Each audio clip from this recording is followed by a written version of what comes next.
We're entering into 1600 Greenbriar Parkway Unit B. This is a backside unit of the building, so sitting off of the main street. We're entering through our front door here. Directly in front of us, we have the living room and dining room. We do have sliding glass door to our patio, which overlooks a pond. There is a storage shed off the back patio as well, available for tenants' use. Here is the dining room. You can see our kitchen. We also have a coat closet here next to our front door.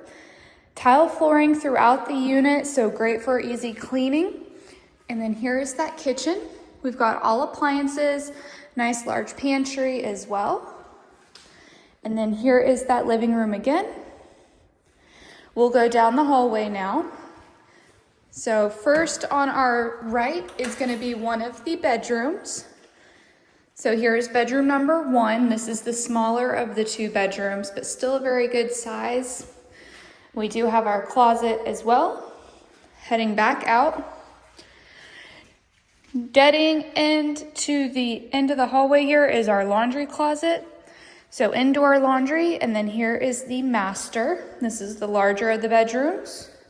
It's the furthest bedroom down the hallway, and then we do have a walk-in closet as well. So we'll show you that closet. Now that door goes into our water closet, but there's another entrance into the bathroom. So we'll head there now. So going out of the master, we're gonna pass our laundry closet, and then here is our bathroom. So we've got the vanity, then a linen closet, and then we have the water closet separate. So nice, good tub, shower, enclosure, private water room. Coming back out now. Again, this is 1600 Greenbriar Parkway, offered by Barrons Property Managers, 850-934-2588. You can also view it at barronspm.com.